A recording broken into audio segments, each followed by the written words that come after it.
البدع والأهواء، أهل البدع العقائدية وأهل البدع السياسية. نقول بيننا وبينكم السلف، بيننا وبينكم الكتب، كان فيقول البدع بيننا وبينكم. بسم الله الرحمن الرحيم.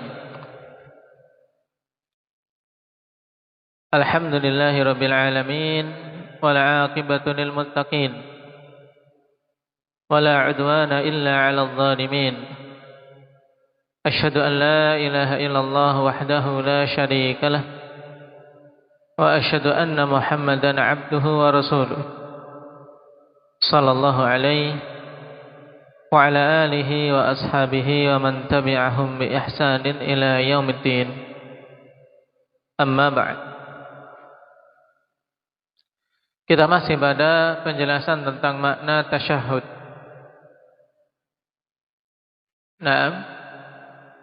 Dan pembahasan terakhir berkaitan dengan Assalamu alayka ayyuhan nabiy wa rahmatullahi wa barakatuh.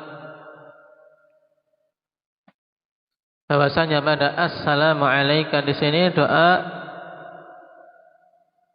memintakan salamah untuk Nabi kita Muhammad sallallahu alaihi wasallam. Yang dimaksud dengan salamah di sini apa? Keselamatan dari apa? Betul. Keselamatan dari apa?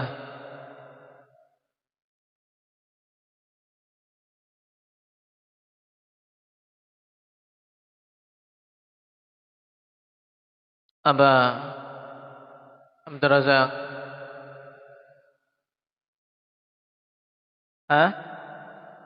Selamat dari neraka.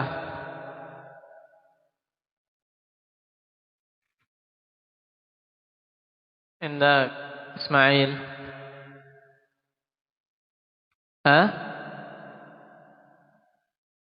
Nah, selamat dari segala keburukan. Termasuk diantaranya selamat dari neraka dan seterusnya. Intinya apa? Memintakan keselamatan secara mutlak. Juga terkandung di dalamnya apa? Hudzaifah? Selain memintakan keselamatan pada ucapan Assalamu alayka, juga apa? Nah, meminta apa? Barakah kepada Allah. Nah, dari nama Allah Subhanahu wa taala Assalam. Baik.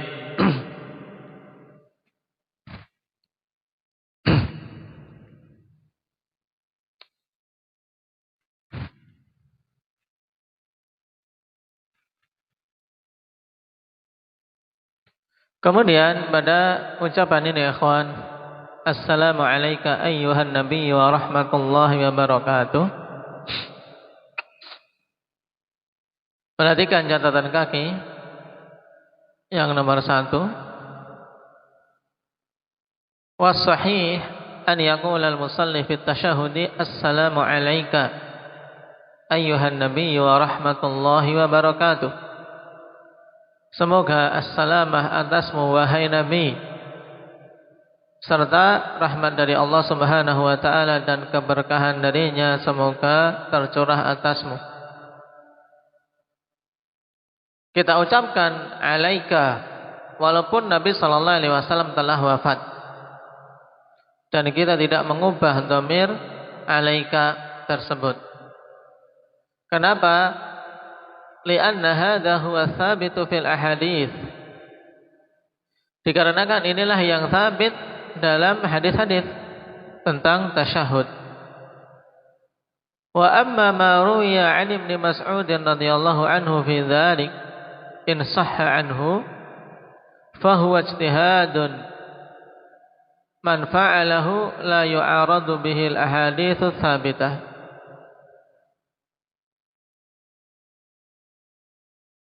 Walau kana al-hukmu yakhtalifu ba'da wafatihi anhu fi hayatihi la bayyanahu lahum sallallahu alaihi wasallam.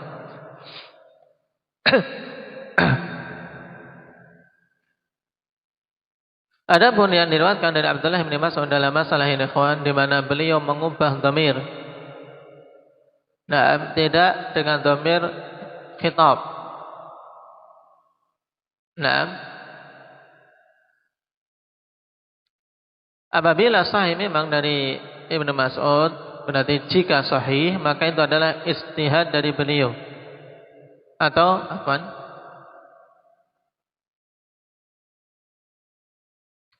Kita ulangi. In sahha anhu fa huwa ijtihadun min fa'ilihi. Di harokatin. Naam. Fa huwa ijtihadun min fa'ilihi. Bukan man. Pada min yang dikasih harokat kasrah biar tidak keliru lagi. Taib. Nah, itu adalah apa? Ijtihad dari orang yang melakukannya, yaitu dari Abdullah bin Mas'ud sendiri. Naam. La yu'aridu bihi al-ahadits ats-tsabitah. Al-ahadits sebagai maf'ulun bih. Tidak boleh ijtihad seperti ini dipertentangkan dengan hadis-hadis yang sabit. Itu maksudnya. Sehingga kalau datang hadis yang sabit, Nabi mencontohkan assalamu alayka ya.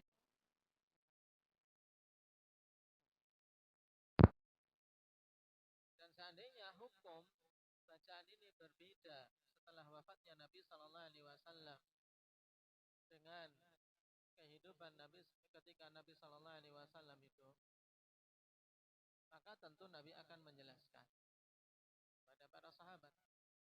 Karena beliau mengajarkan lafaz-lafaz tasyahud seperti mengajarkan lafaz-lafaz ayat Al-Quran. Oleh karena itulah dalam tasyahud hendaknya betul-betul sesuai, jangan diubah-ubah. Nah, jangan diubah-ubah. Kalau memang khawatir tercampur karena datang riwayat tasyahud yang berbeda-beda, maka ambil satu saja, ambil satu yang paling sahih. Di antaranya ini, yang paling sahih ini lafaz yang disebutkan dalam kitab ini. Hafal itu, kemudian apa? Mungkinkan sehingga tidak tercampur aduk. Dan Nabi sallallahu alaihi wasallam ajarkan assalamu alayka ayyuhan nabiy wa rahmatullahi wa barakatuh. Seandainya kalau wafat butuh diganti dhamirnya, tentu Nabi akan menjelaskan. Kenapa? Karena Nabi tahu dan yakin beliau mesti akan wafat. Nah, karena itulah pengubahan dhamir assalamu alayka menjadi assalamu ala nabi wa rahmatullahi wa barakatuh. Ini tidak apa? Tidak benar.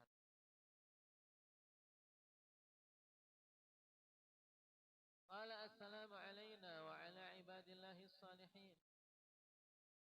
Kemudian setelah mendoakan salam dan rahmat serta memintakan barakah untuk Nabi sallallahu alaihi wasallam, dalam tasyahud kita juga memohon untuk diri kita sendiri, ya kawan.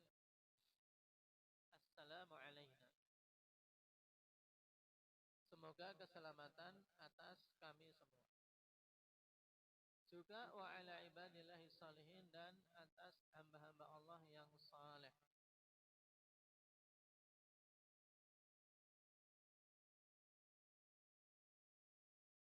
Natlubu salamata lana wa li ibadillahis salihin min kulli su'. Kita memohon kepada Allah keselamatan untuk diri kita dan untuk hamba-hamba Allah yang saleh dari semua keburukan. Hada makna hadhil kalimat. Inilah makna kalimat-kalimat. Nah, disinilah kawan pentingnya seorang mengupayakan untuk masuk deretan orang-orang saleh. Kenapa? Karena ketika dia masuk dalam deretan as-salihin, dia akan senantiasa mendapatkan doa dari setiap orang yang salat. Makanya dalam hadis dikatakan asabat kullu 'abdin lillahi salih. Doa ini akan apa? Akan mengenai setiap hamba-hamba Allah yang saleh. Dia akan apa? Terkena manfaat dari doa tersebut. didoakan oleh setiap orang yang saleh.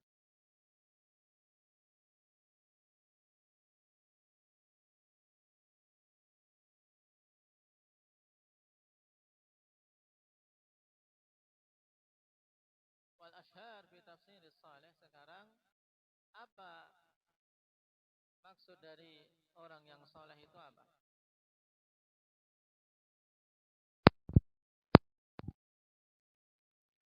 Baik. Seseorang dikatakan saleh itu bagaimana?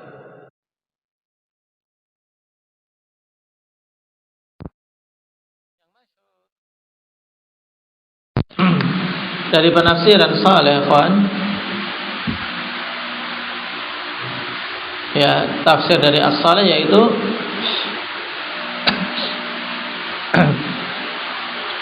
annahu al-qa'imu bima yajibu alaihi min huquqillahi wa huquqi ibadihi. Ini diingat-ingat, seorang dikatakan saleh itu yang bagaimana? Al-qa'imu bima yajibu alaihi min huquqillahi wa huquqi ibadihi.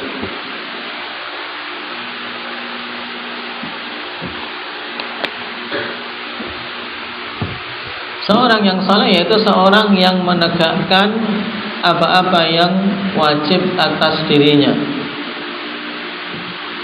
Orang yang menunaikan hal-hal yang wajib atas dirinya berupa hak-hak Allah maupun hak-hak sesama hamba.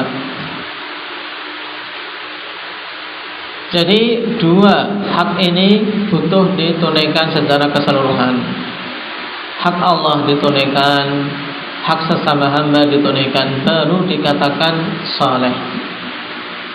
Kalau baru menunaikan hak Allah saja, salatnya bagus, ibadahnya bagus, tapi dia menyia-nyiakan hak sesama manusia. Misalnya dia punya istri, istrinya disia-siakan, punya anak disia-siakan, nah, maka tidak masuk kategori saleh. Kenapa? Karena dia menyia-nyiakan hak yang wajib atasnya, hak keluarganya.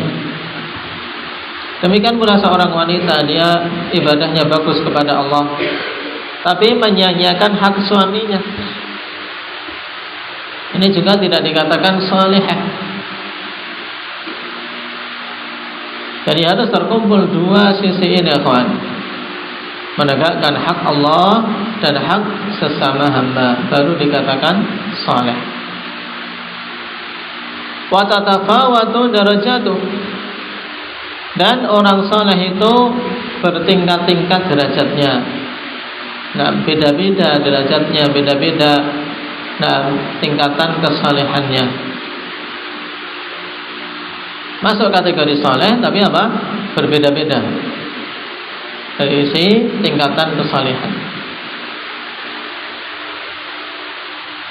Dan perlu diketahui ikhwanifillah, yaitu tingkatan saleh itu tingkatan paling akhir untuk seorang bisa masuk deretan mun'am alaihim. Ya, termasuk deretan orang yang diberi nikmat. Karena orang-orang yang diberi nikmat, yang kita senantiasa berdoa, siratal ladzina an'amta alaihim, adalah apa? 4 golongan: al-anbiya, was-siddiqin, was-syuhada, was-salihin.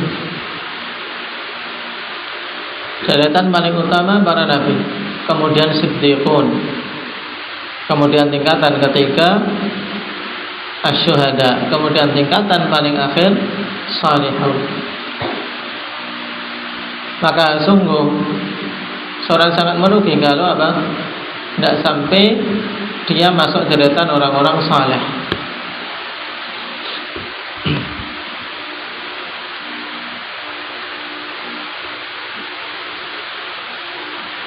Qala Tirmidzi al-Hakim, Tirmidzi al-Hakim, man arada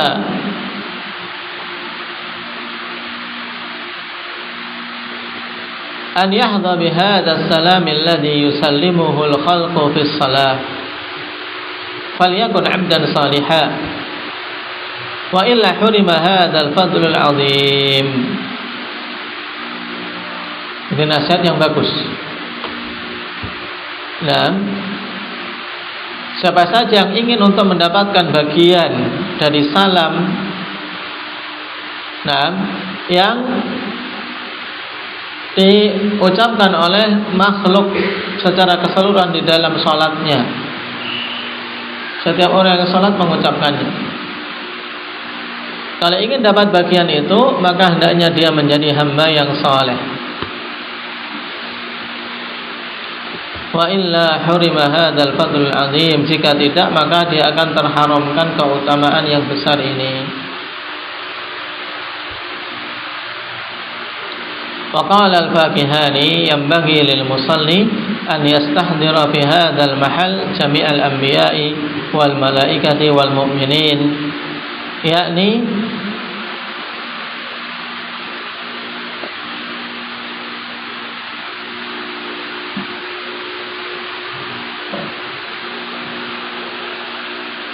liyatawafaqa lafduhu ma'a qasdih. Tawafaqa yatawafaqu. Nah, liyatawafaqa lafduhu ma'a qasdih. Sekiannya orang yang salat untuk menghadirkan dalam kondisi ini ketika dia mengatakan assalamu alaina wa ala ibadillahi shalihin wa ala ibadillahi sholihin, maka hadirkan pada kondisi tersebut. Nah, bahasanya kita memasukkan juga deretan itu adalah para anbiya, para malaikat, orang-orang yang beriman secara keseluruhan dalam deretan as-sholihun. Karena setiap yang di atas tingkatan itu mesti sudah masuk deretan sholihun, syuhada, demikian pula siddiqun dan anbiya, mereka semuanya masuk kategori salihun. Tapi tadi ada tingkatan di atas sekedar saleh.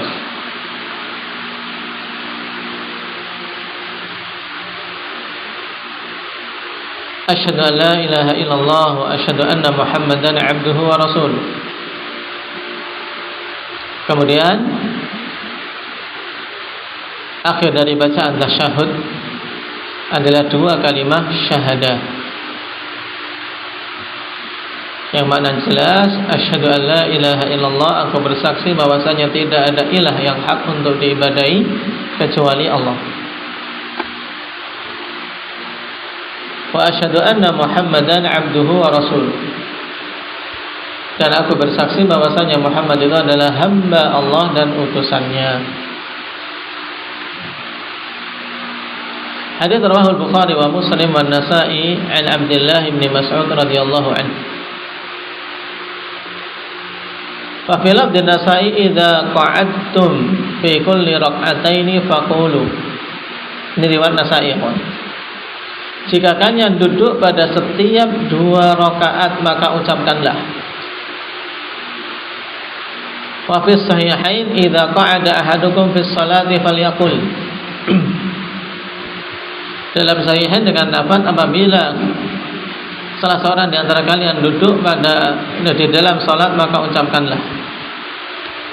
Ini menunjukkan riwayat Nasa'i lebih jelas dan tegas, ada batasan bahwasanya tasyahud ini akan dibaca tidak pada setiap rakaat tapi pada setiap dua rakaat.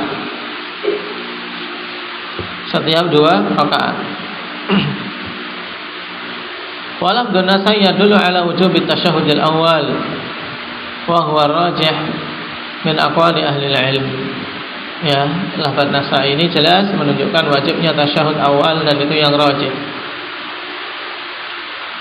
Qala Syekh Al-'Allamah Al-Albani rahimahullah, zahirul hadits yadullu ala masyru'iyyatid du'a fi kulli tasyahhudin walau kana la yalihi salam. Wa huwa qaul Ibnu Hazm rahimahullah taala.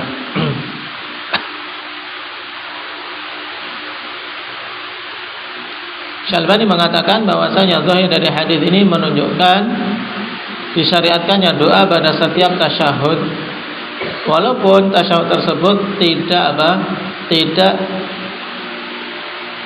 diiringi dengan salam setelahnya, dalam artian tasyahud awal. Syalbani condong kepada pendapat apa ikhwan, boleh berdoa di situ. Jadi kalau imamnya kok panjang, dia sudah selesai bacaan ini, tidak mengapa untuk diisi dengan doa. Dan ini pendapat Ibnu Hazm rahimahullah taala sesuai dengan zahir hadis.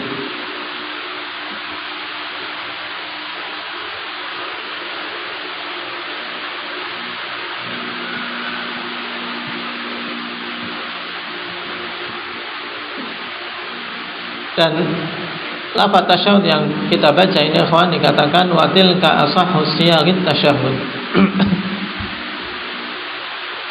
Dan itu adalah konteks tasyahud yang paling sahih yang dikeluarkan oleh Imam Bukhari dan Muslim. Sahabatnya siapa? Abdullah bin Mas'ud. Qala al-Hafidz Ibnu Rajab rahimahullah fi Fathul Bari, wa qad ajma'a al-ulama ala annahu asahhu ahadits at-tasyahhud. Ibnu Rajab mengatakan para ulama telah bersepakat bahwasanya itu adalah hadis tasyahud yang paling sahih.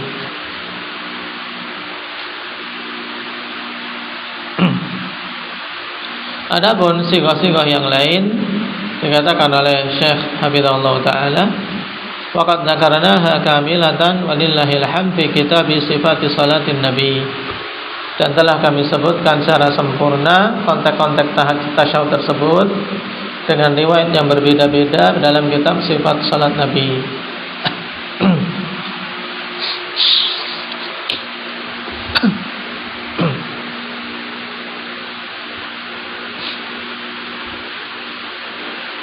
Nah ini lafadznya kawan. Setelah kita ketahui maknanya, famin akhta'il musallin fit tasyahhud sekarang. Di antara kekeliruan orang yang salat di dalam tasyahudnya, yang pertama at-tasyahhudu Bisiyagin ghairi thabitatin an nabiyyina sallallahu alaihi wasallam. Tasyahud dengan sirah, ya, dengan bacaan yang tidak thabit dari Nabi kita sallallahu alaihi wasallam. Dan juga di antara bentuk yang menjadikan suatu tasyahud tidak benar ya kawan, ketika dia mengoplos. Dia oplos riwayat satu dengan riwayat yang lain. Tasyahud riwayat Ibnu Abbas dengan Ibnu Mas'ud dioplos. Ini menjadikan lafadznya tidak sabit dari Nabi. Karena itulah hafal yang baik lafaz tasyahud tersebut. Seandainya dulu di awal-awal belajar sholat misalnya cuma sekedar diajari orang tua kita, tidak tahu riwayatnya bagaimana, maka sekarang diperbaiki. Ambil riwayat yang paling sahih, kemudian itu yang diamalkan setiap harinya. Baik.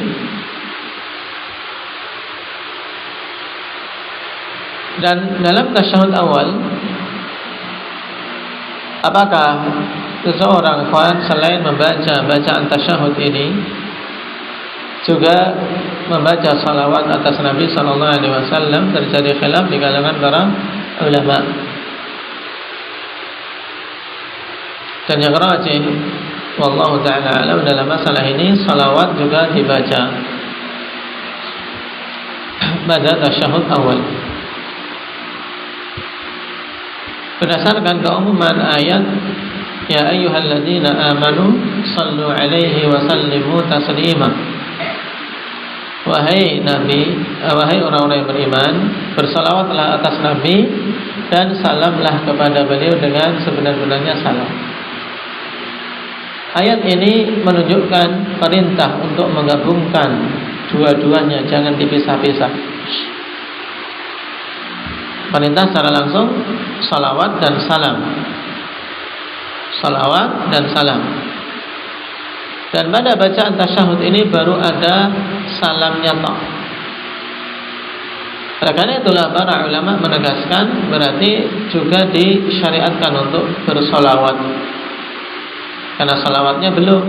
Padahal untuk memenuhi perintah Allah, ya ayyuhalladzina amanu sallu alaihi wa sallimu taslima, nah dua-duanya butuh ditunaikan.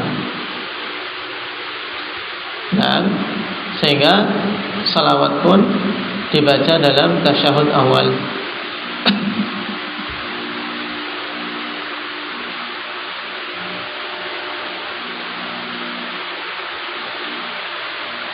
Kemudian mengenai duduk tasyahudnya bagaimana? Qala wa sunnah al-iftirash fit tasyahudil awal wa kadzalika takunu sifatul julusi fi salati tsunaiyah.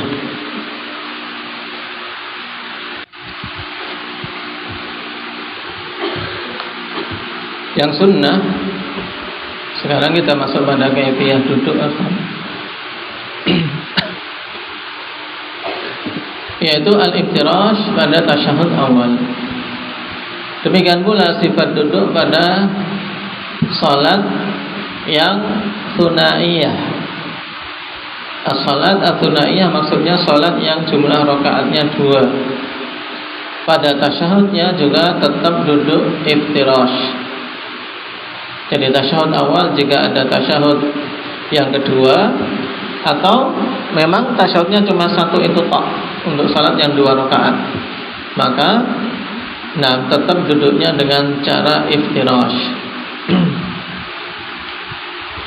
Adapun dalil untuk masalah ini perhatikan pada catatan kaki. Rawahul Bukhari an Abi Hamid As-Sa'idi radhiyallahu anhu wa fihi fa idza jalasa fi rak'atain jalasa ala rijlihi al-yusra wa nasaba al-yumna wa idza jalasa fi rak'ati al-akhirah qaddama rijlahu al-yusra wa nasaba al-ukhra wa qa'ada ala maq'adatihi. Baik, perhatikan di sini sangat jelas dibedakan antara tasyahud awal dan tasyahud akhir. Abu Humaid mengatakan apabila Nabi Shallallahu Alaihi Wasallam duduk pada 2 rakaat, maka beliau duduk di atas kaki kirinya dan menegakkan kaki kanannya. Nah, kaki kanan beliau tegakkan. Kemudian apabila duduk pada rakaat yang terakhir, maka beliau kedepankan kaki kirinya dan beliau tegakkan kaki kanannya. Pada tasyahud akhir, yang tadinya pada tasyahud awal kaki kiri diduduki, sekarang dikedepankan. Sehingga apa? Sehingga tidak diduduki dan kaki keluar dari ujung kaki keluar dari bawah kaki kanan. Baik, ini yang diistilahkan dengan tawarruk. Nah, tawarruk. Kenapa? Karena kita jadikan warik kita langsung langsung menyentuh ke lantai. Pantatnya akan menyentuh ke lantai. Tidak menjadikan kaki kiri sebagai landasan.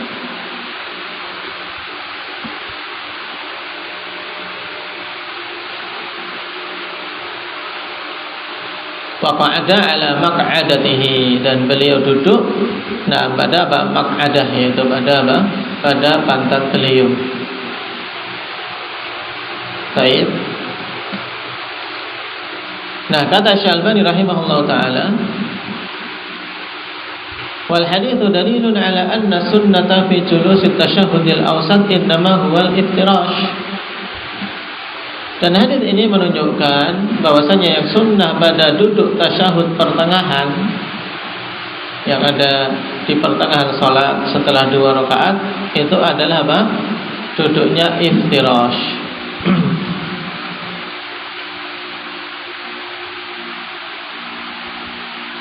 Wa inda Muslim an Ummul Mukminin Aisyah radhiyallahu anha Wa kana sallallahu alaihi wasallam yaqulu fi kulli rak'atayn at-tahiyyah. Wa kana yafrishu rijlahu al-yusra wa yansibu rijlahu al-yumna.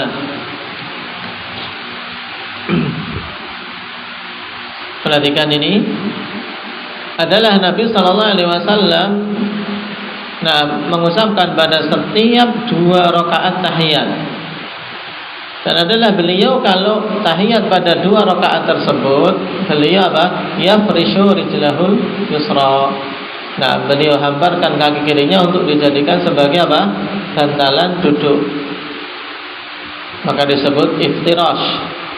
Dan beliau tegakkan kaki kanannya.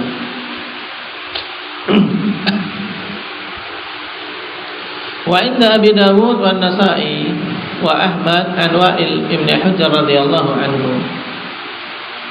Thumma jalasa faftarasha rijlahu al-yusra.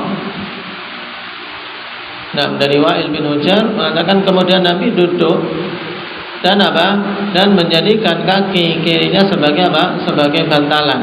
Faftarasha rijlahu al-yusra. Wa inda Nasa'i bi isnadin sahihin ayadha an Wa'il ibn Hujr wa fihi wa idza jalasa fi rak'atain.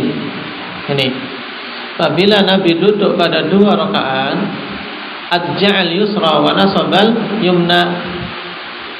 Diungkapkan dengan ungkapan ini, beliau menidurkan kaki kirinya dan menegakkan kaki kanannya. Maksudnya sama, Pak, yaitu duduk di atas kaki kiri dan kaki kanannya telapaknya ditegakkan.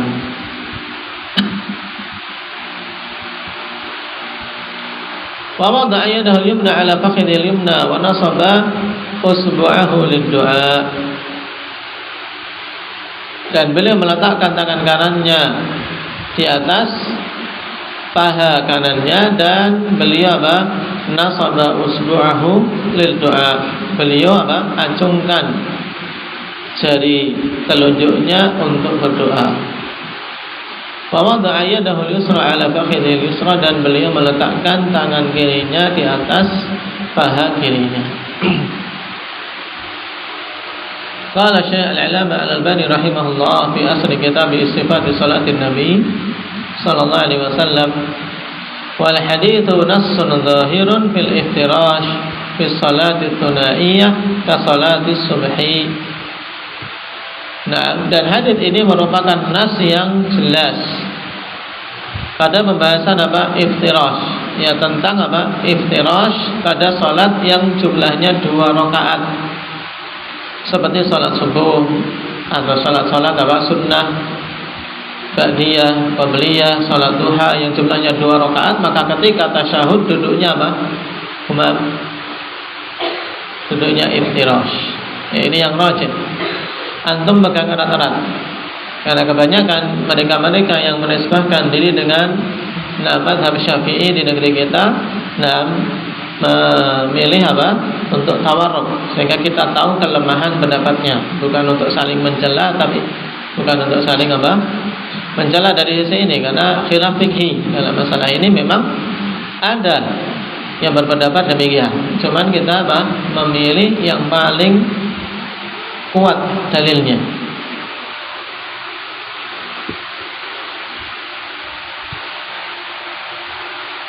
Wa ahdan nasi bihadzal hadits al-Imam Ahmad thumma Abu Hanifah wa Tsauri khilafan li Malik wa Syafi'i.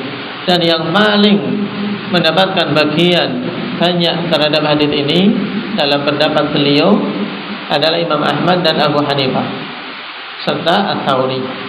Kenapa? Karena mereka berpendapat kalau tasyahud untuk 2 rakaat itu dengan iftirash. Berbeda dengan Malik dan Syafi'i, berbeda dengan Imam Malik dan Imam Syafi'i. Kenapa? Fa innahuma yaqulani bi anna sunnata tawarruk fiha. Sebab keduanya berpendapat bahwasanya yang sunnah itu pokoknya kalau tasyahud yang setelahnya salam, ya, tasyahud yang di situ kemudian salam, maka menurut mereka berdua sunnahnya adalah tawarruk. Kata Syalbani, wal haditsu yaruddu alaihima. Dan hadits ini membantah pada kedua imam tersebut. Ya, terbantahkan. Kenapa? Karena Nabi dikatakan oleh para sahabat tadi, wa idza jalasa fi rak'atain. Pokoknya kalau duduk pada 2 rakaat, entah itu karena memang jumlahnya 2 rakaat, ataukah karena itu 2 rakaat kemudian nanti rakaat ketiga dan keempat. Yang penting kalau duduk di 2 rakaat maka duduknya iftirash. Nah, ini diingat-ingat. Adapun landasan Imam Malik dan Syafi'i ikhwani fillah, mereka memahami lain. Mereka memahami pokoknya tasyahud yang di situ. Nah, setelahnya salam, ya, setelah tasyahud itu kemudian salam, maka apa? Duduknya tawarruk. Cuman pendapat ini tidak kuat apa.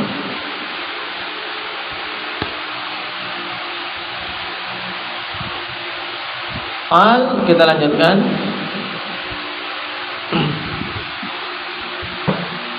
Wakadzalika takunu sifatul julusi fi sholati tsunaiyah. Demikianlah juga sifat duduk untuk tasyahud pada salat-salat yang 2 rakaat. Wala tawarruka illa fi sholatin yakunu laha tasyahudan. Pegang ini. Tidak ada duduk tawarruk kecuali pada salat yang di situ ada 2 tasyahud. Fayakunu tawarruku fit tasyahudil akhir lil farqi bainahu wa bainat tasyahudil awal. Sehingga ya, tawarruk pada tasyahud akhir itu untuk membedakan antara tasyahud akhir tersebut dengan tasyahud awal. Agar terbedakan. Hakadha ja'ati sunnah. Demikianlah sunnah datang, wallahu a'lam. Nah, jadi ini pendapat yang rajih. Tetap duduknya iftirash. Qala fa min akhta'il musallin fi sifatil julusi lit tasyahhud. Termasuk di antara kekeliruan orang-orang yang salat pada apa? Pada sifat duduk di dalam salat ketika tasyahud. Ketika duduk tasyahud, di antara yang salah adalah yang pertama at-tawarruk fi tasyahhudil awal. Duduknya tawarruk pada tasyahud awal, ini jelas salah. Yang kedua, at-tawarruk fi sholatil fajar, duduk tawarruk pada salat fajar. Ini juga keliru. Kenapa? Karena apa? Tawarruk itu disunahkan hanya pada yang memiliki 2 tasyahud. Kalau salat fajar ada berapa tasyahudnya? Ada berapa tasyahudnya Zakaria? 1 saja. Nah, baik.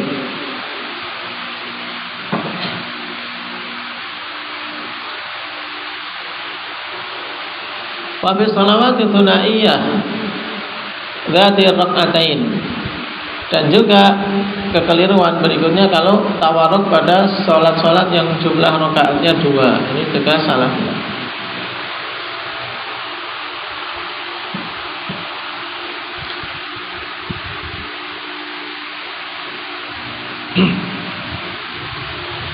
Sekarang kita masuk pada poin yang ke-65.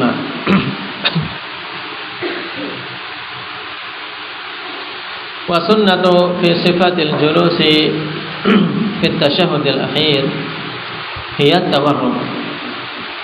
Kalau tadi pada tasyahud awal dan setiap salat yang jumlah rakaatnya 2. Sekarang pada sifat duduk dalam tasyahud akhir itu bagaimana? Hiya tawarruk, namanya duduk tawarruk. Sifatnya bagaimana ikhwan duduk tawarruk itu? Waqad warada tawarruku ala sifatain. Duduk tawarruk itu telah datang dalam 2 sifat. Nah, ini pahami dengan baik. Al-ula idkhalur rijlil yusra tahta saqi wal fakhidil yumna.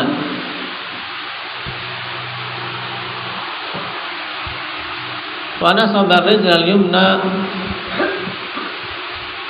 wal qu'udu 'ala al maq'adah.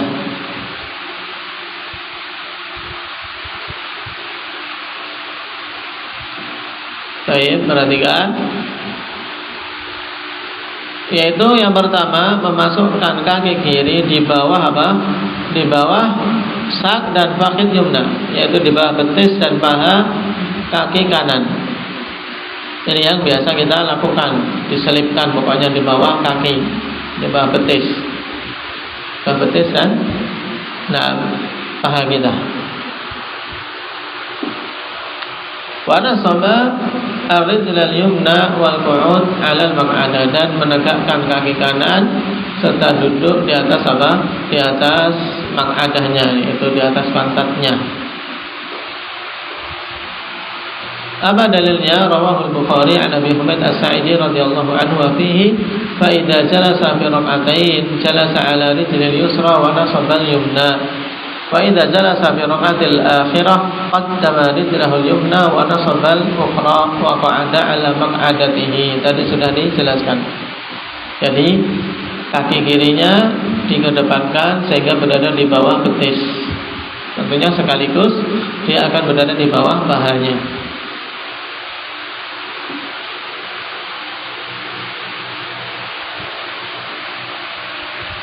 Ya tidak. Coba dicek betul enggak? Coba putra biar enggak ngantuk. Gimana duduk tawarruk, gimana duduk tawarruk? Ada tasyahud akhir, coba.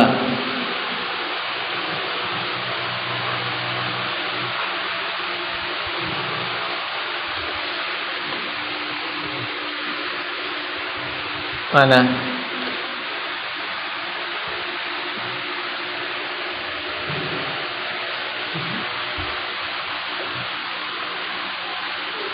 Dirasakan, berarti kan dia otomatis berada di bawah apa? Di bawah betis dan di bawah paha, ya kan?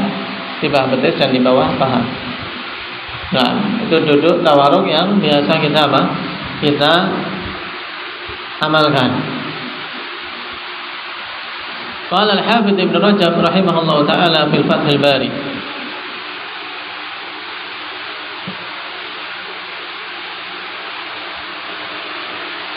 Wa qad dalla al-hadits ala anna an-nabiy sallallahu alaihi wasallam kana yajlisu fi at-tashahhud al-awwal muftarishan wa fi at-tashahhud ats-tsani mutawarrikan. Dan hadis ini menunjukkan bahwasanya Nabi sallallahu alaihi wasallam dulu duduk pada tasyahud awal. Nah, dalam keadaan beliau iftirash, dan pada tasyahud tsani dalam keadaan beliau apa? Tawarruk.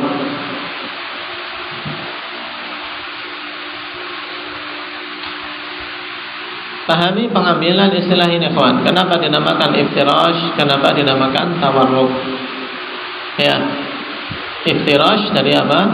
Iftarasha. Kenapa? Karena menjadikan kaki kirinya sebagai apa? Sebagai bantalan, ya, sebagai landasan. Kita duduk di atasnya. Sedangkan tawarruk, nah, karena apa? Kita duduknya di atas apa? Warik kita, di atas maq'adah kita ini. Ya, di bokong kita. Langsung bokongnya nyentuh ke lantai, ke tempat sholat.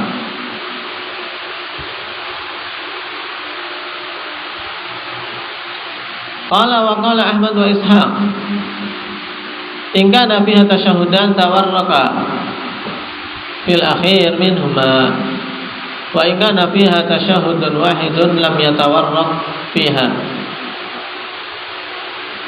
Imam Ahmad dan Ishaq mengatakan apabila pada salat itu ada dua tasyahud, maka tawarruk pada rakaat yang terakhir dari keduanya, yaitu pada tasyahud yang akhir. Apabila tasyahudnya cuma satu, maka tidak tawarruk padanya, bal yaftarish, bahkan dia duduk iftirash. Wa rajjahu Syekh al-Alma Albani rahimahullahu taala. Jelas. Kemudian sifat tawarruk yang kedua, akhwan, wa tsaniyah kasifatil ula illa annahu ya yufarrishur rijlal yumna.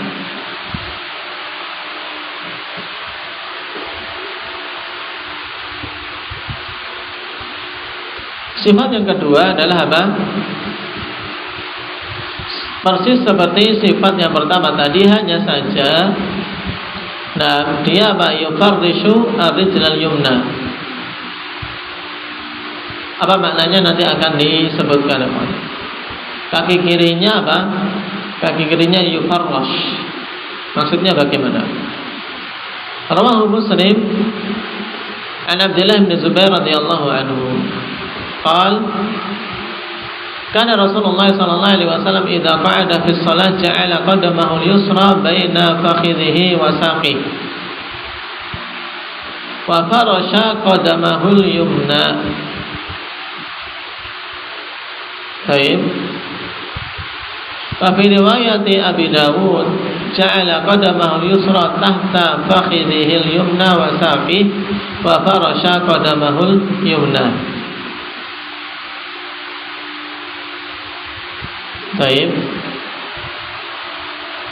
Adalah dulu Rasulullah SAW apabila duduk di dalam salat, beliau menjadikan kaki kirinya, kaki kirinya baina fakhidhihi wa saqihi, di antara apa? Di antara fakhid dan betisnya, antara paha dan betisnya. Wa farasha qadamahul yumna. Dan dalam sebagian riwayat dari Nabi Dawud, beliau menjadikan kaki kirinya di bawah paha kanan dan betisnya.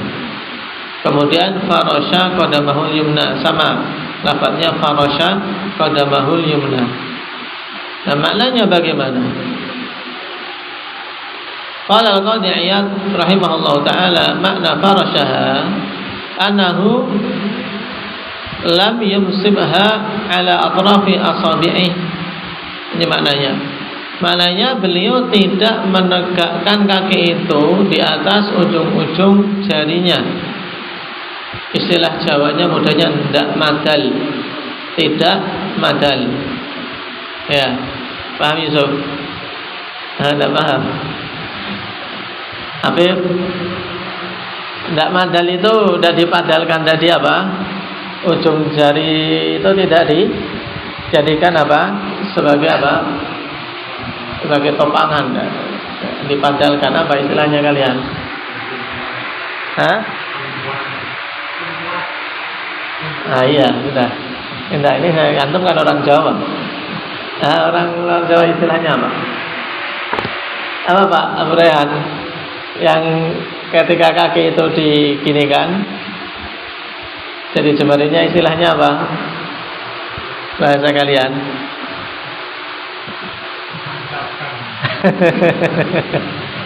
Tidak ditancapkan. Baik. Apa Asuf? Bahasa Medannya? Baik. Tapi paham kan? Nah. Jadi jari semarinya, dia tekan di tempat sholatnya. Ini namanya apa? Menegakkannya.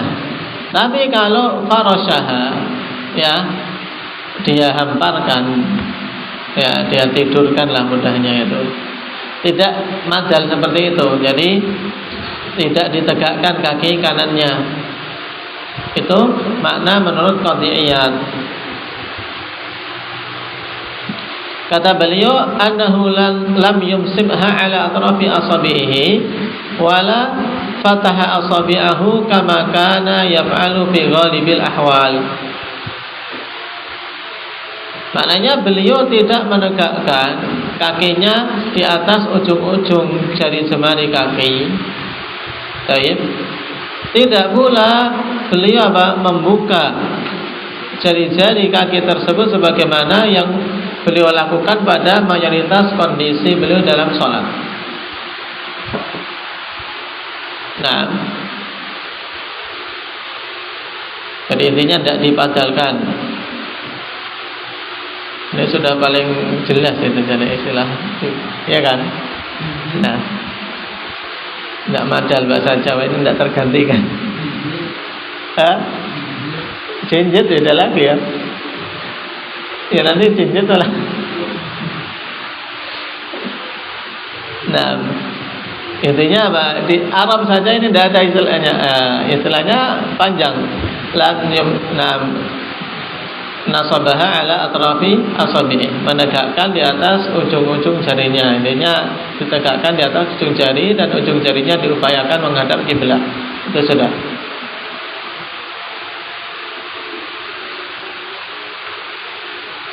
Qala Imam An-Nawawi rahimahullahu taala wa hadha ta'wil alladhi dzakarahu huwa al-mukhtar wa yakunu fa'ala hadha li bayan al-jawaz wa anna wad'a atrafil asabi'i 'ala al-ardi wa in kana mustahabban yajuzu tarku. Ini intinya. Jadi takwil ini maksudnya wahada takwil wahada tafsir, penafsiran ini ya kawan, bukan takwil yang dibenci ini. Karena takwil datang memiliki makna yang hak, yaitu bermakna tafsir. Tapi ada makna yang apa? Tidak boleh kita menempuhnya. Makna takwil yaitu memalingkan dari zahir hadis menuju kepada makna yang lemah. Ini takwil yang dibenci. Baik. Imam Nawawi mengatakan tafsir ini yang disebutkan oleh Qadhi Iyad itulah yang terpilih. Sehingga Nabi Shallallahu Alaihi Wasallam melakukan hal tersebut untuk menjelaskan bolehnya, bahwasanya apa? Menegakkan kaki kanan dengan apa? Berupaya menghadapkan ujung-ujung jari jemari ke arah kiblat itu tidak wajib. Nah, tidak wajib. Wa anna wada'a atrafil asabi 'ala al-ardi, dan bahwasanya meletakkan ujung-ujung jari jemari di atas bumi, yaitu di tempat kita salat, walaupun itu disunahkan tapi boleh untuk ditinggalkan. Boleh untuk ditinggalkan. Waqtarahu Syekh Al-Alama Al-Albani rahimahullah ta'ala. Jadi kaki kirinya posisinya sama ikhwan, cuma kaki kanannya apa? Tidak tegak. Ujung-ujung jarinya tidak ditegakkan. Tidak tegak di atas ujung jari, cuma ditidurkan gitu.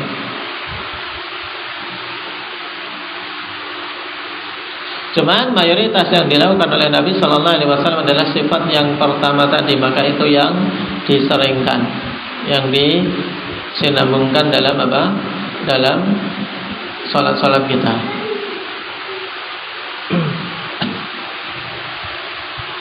Baik.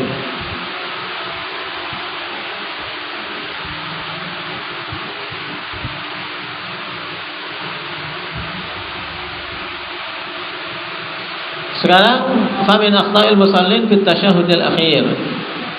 Di antara kesalahan-kesalahan orang yang salat pada tasyahud akhir.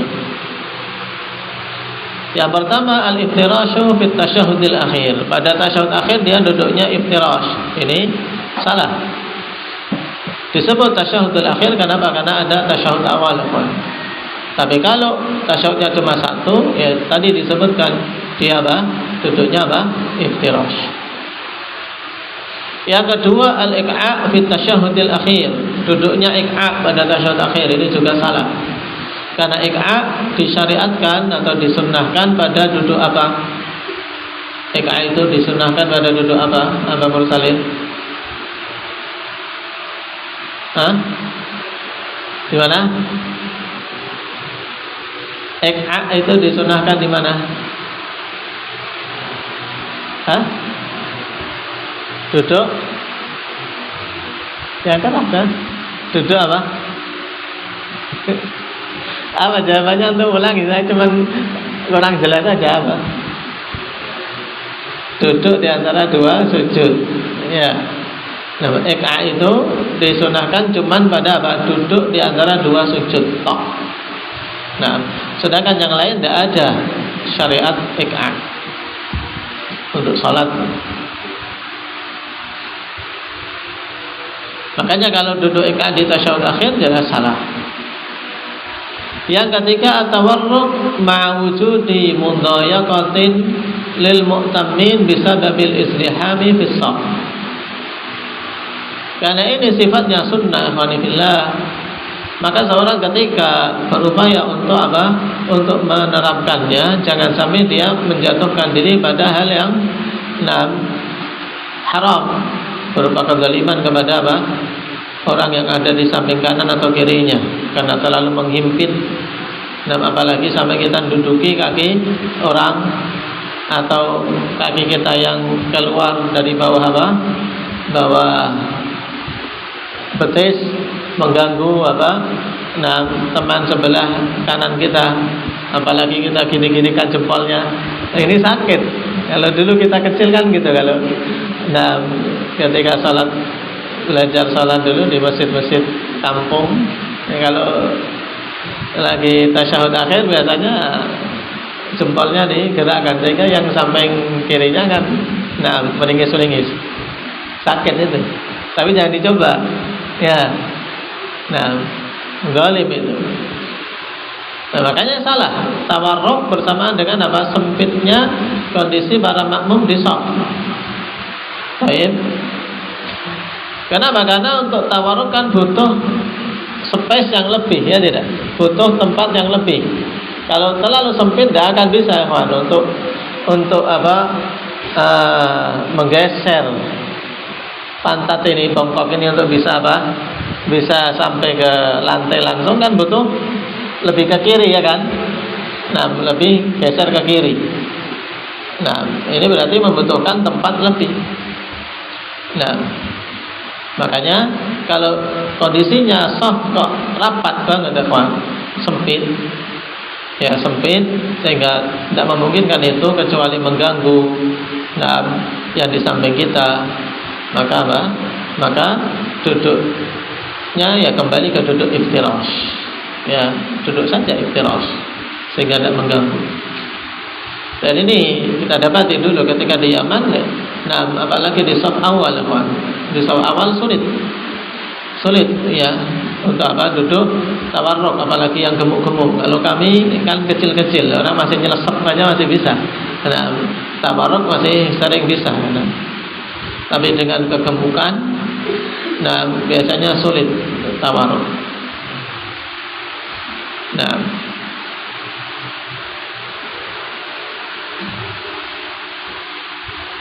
Qala Syekh Al-'Allamah Ibnu Baz rahimahullah taala kama fi Fatawa Nur 'ala Darb Ibnu Baz, idza da'at al-hajatu ila at-tidami wa 'adami tawarruk la yatawarraq. Apabila kebutuhan menuntut ikhwan untuk apa? Ittidam wa 'adami tawarruk, yaitu untuk dia tidak melakukan tawarruk intinya,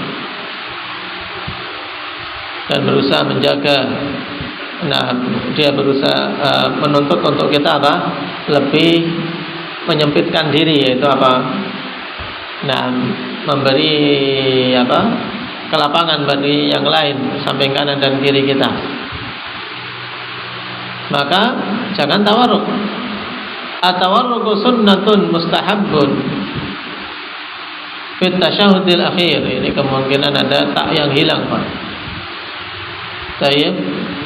At-tawarruku sunnatun mustahabbatun fit tasyahudil akhir. Tawarruk itu sunnah yang mustahabbah, yang dicintai pada tasyahud akhir. Fa idza kana yu'dhi bihi ikhwanahu fala yatawarrak. Maka apabila sunnah ini ketika dilakukan kok mengganggu saudara-saudaranya, maka tidak perlu tawarruk. Sehingga bagaimana? Yajlisu ala rijlil yusra kajulusihi baina sajadataini wa huwa tasyahudul awal. Maka dia duduk di atas kaki kirinya seperti duduk duduk di antara dua sujud dan pada tasyahud awal. Lianna idza'a ikhwanihi muharram, dikarenakan apa? Menyakiti saudaranya itu diharamkan. Fala yastabihul muharram bil mustahab, maka tidak boleh, ya, tidak boleh melegalkan perkara yang haram, atau fala yastabihul muharram bil mustahab. Ini mudahnya apa? Tidak boleh melanggar yang haram dengan sesuatu yang mustahab. Yang haram jangan dilanggar demi menunaikan hal-hal yang sunnah. Dan ini menunjukkan apa? Kefakihan seseorang. Sesuatu yang mustahab ditinggalkan saja tidak masalah. Apalagi ketika kita mau melakukan yang mustahab ini kok menjatuhkan dalam keharaman. Maka yutrakul mustahabbu hatta yatawakkal muharram. Maka dalam kondisi seperti ini ditinggalkanlah yang disunnahkan tadi, yang hukumnya sekedar mustahab, sampai apa? Sampai dia bisa melindungi diri dari hal yang diharamkan. Karena kalau melanggar yang diharamkan dosa, sedangkan meninggalkan yang mustahab tidak menjatuhkan diri dalam dosa. Baik.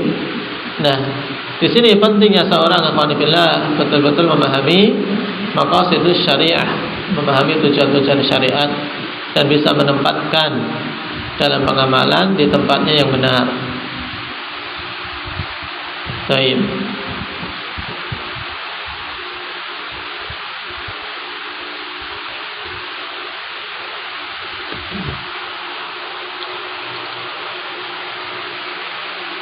Adapun tentang pembahasan isyarah, dengan jari telunjuk, demikian pula masalah apa? Ketika mengisyarahkan itu dilengkungkan, juga masalah digerak-gerakkan. Kita ambil pada pertemuan berikutnya, insyaallah taala. Barakallahu fikum, nasallallahu at-taufiq was-sadad, walhamdulillahirabbil alamin.